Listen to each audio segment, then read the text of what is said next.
Dr. Conrad Hirsch had always believed he possessed an almost preternatural talent for guiding the human mind away from the shadows. His colleagues admired him as one of the leading psychologists in the field, capable of delving into deep personal traumas with gentle yet decisive expertise. Over the years, Hirsch had earned a reputation for pioneering a technique he called controlled resurgence, which sought to unearth suppressed memories, not through direct confrontation, but by gradually allowing the subconscious to lead the session under controlled parameters. He employed hypnotic suggestion, dream analysis, and strategic narrative therapy to coax out what his patients harbored in their recesses. The key was the measured sense of control. The patient might feel they were steering the conversation, but it was Hirsch who set boundaries and guided the outcome. Yet, paradoxically, the hallmark of his success became the key to his downfall. He first noticed something odd during an afternoon appointment with a new client who had deliberately withheld their true identity. The clerk at his front desk had informed him that the patient insists on anonymity, offering only the initial M and paying in cash. This was unorthodox, but not unheard of among Hirsch's clientele. People in dire circumstances or with delicate reputations sometimes chose to remain disguised. As per his method, Hirsch would typically request a background form. To his surprise, M's form included almost no details, no birth date, no contact number, no address. The patient had scribbled only cryptic references to recurring nightmares and an urgent need to recover lost time. The session began with room lights dimmed to a soft glow, the hush of the therapy office enhanced by thick curtains that blocked out the bustling city. M sat in a high-backed armchair, deliberately positioned so that Hirsch's vantage allowed the slightest sign of body language to be perceived. Tremors of the hands, flickering of the eyes, the tension of the jaw. But this patient, face half covered by a wide-brimmed hat, betrayed almost no reaction. Hirsch tried building small talk to create trust, drifting into discussions of M's childhood or any fleeting memories that might set the emotional stage. Yet M remained oddly composed, occasionally letting out a single syllable of humorless laughter in response to Hirsch's prompts.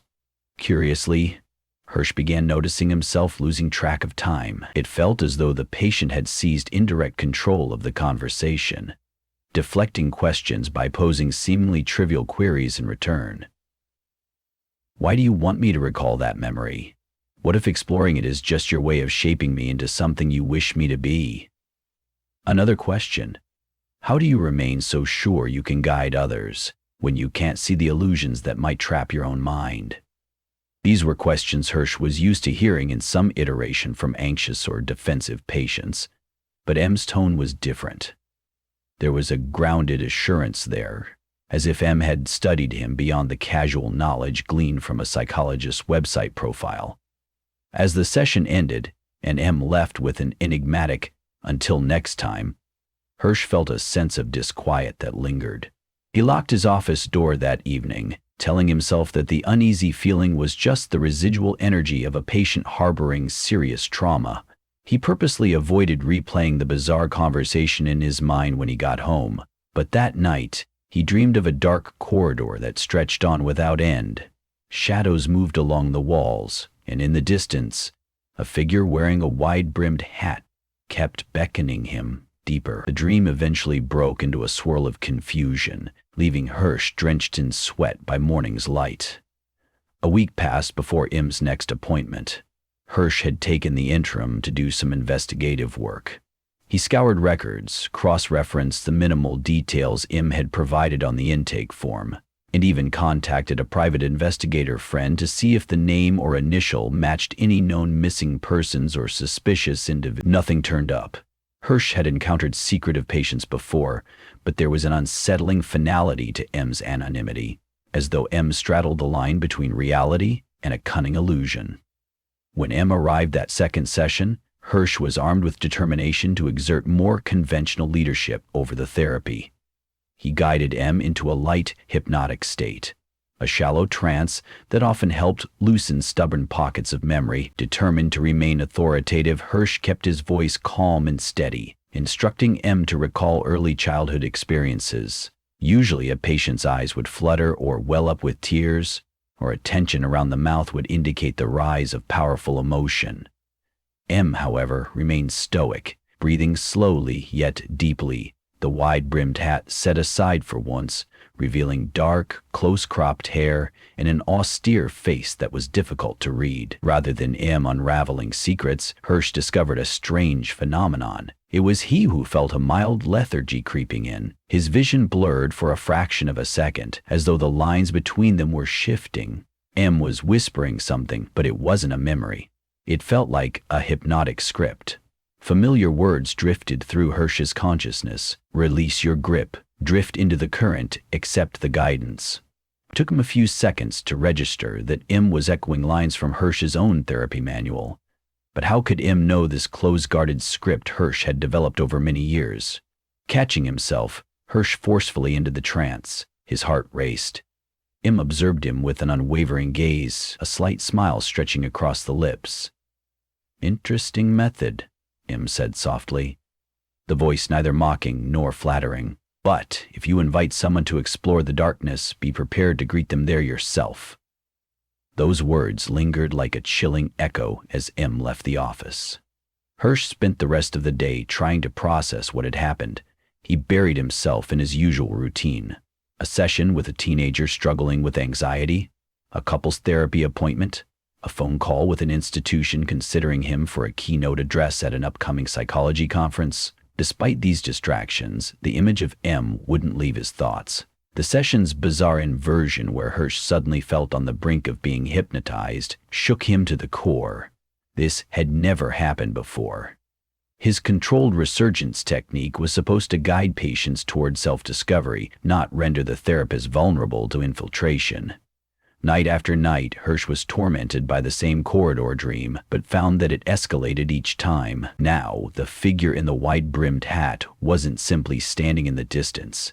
Instead, it advanced slowly, gliding closer, breathing words that felt like barbs. Don't resist. Let it show you the truth.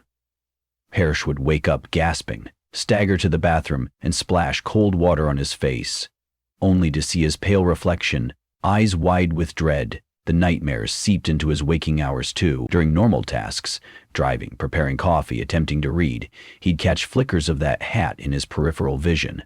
At times, he'd spin around, convinced he was being followed. Yet, no one was ever there. He resolved to skip the next scheduled session with M, instructing his receptionist to politely inform the patient that he had an emergency in another city. But a part of him sensed that M would not be so easily deterred. Sure enough, on the day M was supposed to come in, Hirsch found an unmarked envelope slipped under his office door. Inside was a single typed note. You claim your method grants you ultimate control, but you cannot control what you cannot face. I will return. Miss. The lines swam in Hirsch's mind, each word a testament to his loss of grip on the situation. Desperate, Hirsch turned to an old mentor, Dr. Elaine Foster, who had once taught him the foundations of clinical psychology. Over lunch in a quiet cafe, she remarked upon his haggard appearance. He confided in her, vaguely outlining that a patient seemed too familiar with the intricacies of therapy techniques, taking an almost predatory interest in reversing roles. Dr. Foster placed a comforting hand on his arm. Take a step back, Conrad. You've always walked the boundary between therapy and an almost intrusive method. Don't forget, hypnotic suggestion is powerful in both directions. If you open that door, you expose yourself as well. Hirsch tried to protest that he maintained strict boundaries, but the memory of M whispering his own words back at him choked any reassurance he might conjure. She recommended he suspend M's therapy until he regained his internal stability, and perhaps consult with a colleague to process the experience. Hirsch agreed in principle. Yet part of him was reluctant to relinquish what felt like his greatest professional challenge. The craft of psychology had long been Hirsch's fortress, so to retreat in a time of crisis felt like capitulation. He assured Dr. Foster he would be careful. The next time M appeared, it was not by appointment, but rather at night. Hirsch was alone in the office, finishing notes on earlier sessions and drafting an abstract for a conference paper. The overhead lights had been turned off. He preferred the warm glow of a single desk lamp when working late, finding it more conducive to concentration. A soft knock drifted from the waiting room door. Hirsch froze. No one should be around at that hour. He peeked through a small frosted window. Standing there, partially swallowed by the darkness, was M, hat slanted to one side, face angled away. Though terrified, Hirsch felt an odd compulsion pulling him to open the door. It was as if part of his mind was already enthralled by M's presence. Letting the door swing open, Hirsch realized too late that he hadn't planned what to say. His throat felt dry. Before him was not just a patient, but something more akin to a predator that had studied every vulnerability. They stepped into the office. M set the hat down on a side table. Light from the desk lamp sharpened the planes of M's visage. "I figured you'd be here," the patient said calmly. "Your dedication is astounding." Hirsch managed to close the door, feeling an embarrassing tremor in his hand. He tried to maintain a professional facade. "This is highly irregular, M. We can't." M's interruption was abrupt. "I want to continue this session. Let's skip the small talk. You always insisted I reveal my past. Tonight, let's see what surfaces." With a quick step, M circled the chair where Hirsch typically seated his patients, but now it was M who gestured to Hirsch to sit. Hirsch found himself obeying, muscles tense. It was as though M had rehearsed the roles reversed. M was now the one quietly commanding the situation, urging Hirsch to relax and open up. Yet Hirsch fought back, trying to assert mastery of the method he had invented. He began reciting a typical induction script in a firm voice. "We'll go to your earliest memory of the recurring nightmare. You'll remain safe, protected." But M's counterscript overrode his. It was uncanny. M spoke with such confident cadence. "Breathe deeper. Count backward. Dr. Hirsch, your illusions of control are slipping, and you're starting to sense your own repressed secrets." Hirsch wanted to stop, but his chest felt heavier with each breath, his limbs as stiff as if they were strapped to the chair. Images rose in Hirsch's mind, memories he had never wanted to revisit. A boy alone in the dark bedroom, the father yelling in the next room, the mother crying. He had locked those memories away, so sure that he had resolved them or at least hidden them behind advanced therapy techniques. But M's voice, measured and calm, coaxed them out like a serpent charmer leading a snake from its basket. Hirsch felt tears prickle his eyes, his composure unraveling. He recognized the double-edged blade of controlled researchance. If a subject, or in this case a manipulator, could effectively co-opt the script, the roles could be reversed. The mind's gates, once forced open, would be vulnerable to infiltration not just by the therapist's guidance, but by any suggestion. And M was adept at weaving suggestion. An hour passed, though it felt to Hirsch like mere minutes.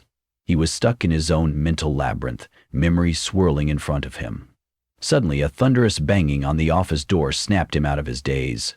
Dr. Foster's concerned voice filtered through. Hirsch hadn't realized he had called her earlier, leaving a rambling message about not feeling safe. When the door finally gave under her repeated knocks, she burst in, flipping on the overhead lights. The harsh brightness revealed Hirsch trembling in the armchair, tears streaking down his cheeks. Mim stood near the desk, face half in shadow, calm and composed. Dr. Foster demanded to know what was happening, voice tinged with alarm. Without a word, M picked up the wide-brimmed hat and turned to Hirsch. "We'll resume another time," M said, stepping out before Dr. Foster could protest. She hurried after M, but by the time she reached the hallway, M had slipped into the stairwell, disappearing as though the shadows themselves swallowed him. More than half. The following day, Hirsch found his thoughts awash in shame and confusion. He avoided the phone, ignoring every client call. He didn't answer the door. He told Dr. Foster through text that he was taking a brief leave of absence. She worried about him, offering to stop by with soup or just a comforting presence, but Hirsch insisted he needed solitude. In truth, he wasn't just ashamed, he was frightened. Part of him was compelled to meet M again, As though some deep part of his psyche yearned for the dissolution that M promised, he felt dangerously close to crossing a threshold from which there might be no return. Alone, Hirsch pored over years' worth of therapy notes, searching for any mention of an individual who might match M's psychological profile. It seemed impossible for someone to replicate his hypnotic methods without training or direct mentorship, but no one in his career had displayed such chilling composure in reversing the roles. Days went by in a hazy routine of coffee, half-eaten meals, and restless pacing. His nightmares grew more intense. Now, in his dreams, M escorted him down that endless corridor, whispering the secrets Hirsch had locked away. The corridor ended abruptly at a mirror where Hirsch saw his own reflection, but behind it, M loomed, quietly mimicking Hirsch's every movement. Then, late one evening, his phone buzzed with a single text from an unknown number. Ready to go deeper, Hirsch knew somehow that it was myth. The text included a time 2:00 AM and a location, an abandoned office complex he recognized from older days. It was one of the places he'd initially rented when building his practice before moving to his prestigious suite downtown. Years had passed, and the building now stood empty, scheduled for demolition. Why would M want to meet him there? He tried to resist the pull, but by midnight, Hirsch found himself grabbing his coat. He drove through silent streets, arriving at the neglected complex. Streetlights flickered ominously. The structure loomed, windows boarded, walls tagged with graffiti. He parked, stepping out into the crisp night air. Shards of broken glass crackled underfoot as he made his way inside through a sagging door. The darkness was thick, the corridor lined with leftover debris from old businesses. A faint beam from his flashlight revealed the faded sign that once read, Dr. Conrad Hirsch, Psychologist. He heard footsteps echo in the gloom, and eventually, M came into view, standing in a narrow hallway. The wide-brimmed hat obscured the patient's gaze. "You know why we're here?" came M's voice. Hirsch felt a painful twist of self-awareness. Even if he said no, turned around and fled, deep down, he grasped that M's hold on him wouldn't end. This twisted therapy had to reach its conclusion. They entered what used to be his old consultation room. The furniture was gone, leaving only shadows. Mim removed the hat and set it on the floor. Without preamble, Mim steadied Hirsch with a gaze so intense it seemed to radiate in the dark. "You opened a door you couldn't close fully. You sought out secrets, repressed horrors, to cure others, but you never confronted your own. Tonight, we reverse the final barrier." Hirsch tried to remain steady. He recalled his old scripts, tried to mentally prepare a defense, but M had a mastery of timing, voice, and presence. In that empty, echoing space, Hirsch felt the floor dropping away under him. Flashes of memory overcame him. Father's drunken rages, mother's pleading sobs, nights spent covering his ears to block out the fights. He saw glimpses of himself as a brilliant but anguished adolescent, turning to study the human mind as a way to understand or rectify the chaos he'd endured. This was the wellspring of his method. In a clandestine corner of his soul, he wanted not just to help, but to control, to shape reality into something less terrifying. He collapsed to his knees, sobbing. M stood over him, voice harsh yet strangely comforting. "Let it all sweep through you. Stop resisting. Once you face it, there will be nothing left to hide behind." Hirsch closed his eyes, letting those memories break him open. He wasn't sure how long he stayed there, knees pressing into the dusty floor, tears soaking the worn fabric of his shirt. At some point, hours or minutes later, the panic seemed to recede, replaced by a numb clarity. In that clarity, he recognized that the person guiding him through this harrowing introspection wasn't simply a random patient. They might represent the darker intelligence within Hirsch himself, or perhaps an external force that mirrored his own controlling tendencies, granting him a painful mirror to his vulnerabilities. He struggled to speak. "What? Who are you?" Kneeled to face him. The slightest trace of empathy flickered in those dark eyes. "I'm whatever you forced yourself to forget. I am the reflection of your technique, turned inward, a vessel for your repressed mania. But if you must know me as something, I am simply M." Hirsch swallowed, feeling the dryness in his throat. Though the words rang with metaphor, a part of him believed them literally. M was an external presence, but one so intimately connected to Hirsch's psyche that it no longer mattered where one mind ended and the other began. Controlled resurgence. He stepped out into the hallway, the last darkness of night lifting as dawn approached. Something had changed in Hirsch. Yes, he still trembled, still felt an ache of vulnerability, but also sensed a calm acceptance. He realized with a shiver of both horror and relief that M had essentially used his own technique to heal him, or rewire him in some twisted manner. The shame, the guilt, the fear that had driven Hirsch to create and perfect controlled resurgence had finally been confronted. Standing near the exit, M turned. "You understand now," the patient said. "Your boundaries were always illusions. The mind is a labyrinth. You can't navigate it without risk." Hirsch studied M's face. In the softening light, the features seemed fluid, like they could belong to anyone or no one at all. "I know," Hirsch whispered, voice uneven. "What happens next?" M smiled, an enigmatic upward curve of the lips, before setting the wide-brimmed hat back in place, slipping quietly out the door into the early blue dawn. Hirsch stared after, unsure if he should follow or remain behind.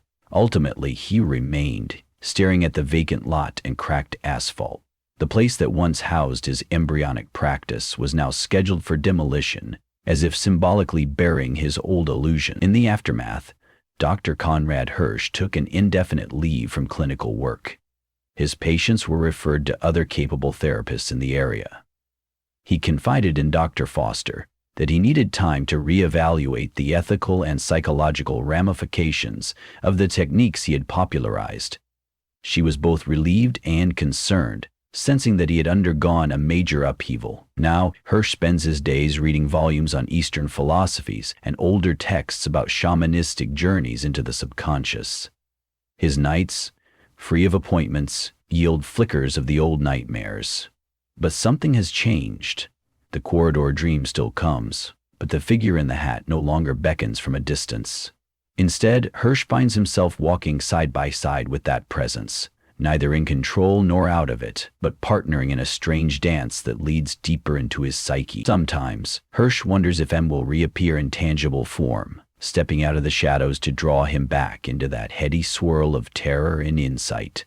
Part of him both fears and yearns for it, curious about what further revelations might lie beyond. He has come to accept that his desire to unravel the human mind was irrevocably woven into his own trauma, and M was the culminating force that made this realization unavoidable. He has never told anyone the full truth of how M Anonymous Untraceable turned therapy upside down, coaxing confessions from the therapist himself. In structured notes and journal entries, Hirsch refers to M simply as a radical anomaly, a subject in the boundary realm of advanced psychological method.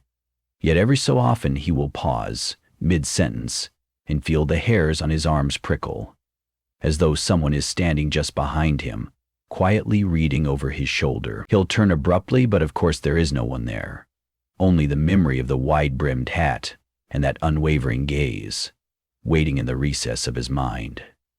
Though nights sometimes grow long and his anxieties resurface, Hirsch finds solace in the realization that he is no longer running from his own darkness. He has faced it, albeit in the most unsettling manner possible. And now, if the corridor unfurls again in his sleep, if the shadows shift to form the silhouette of M, he can place one foot in front of the other and walk onward.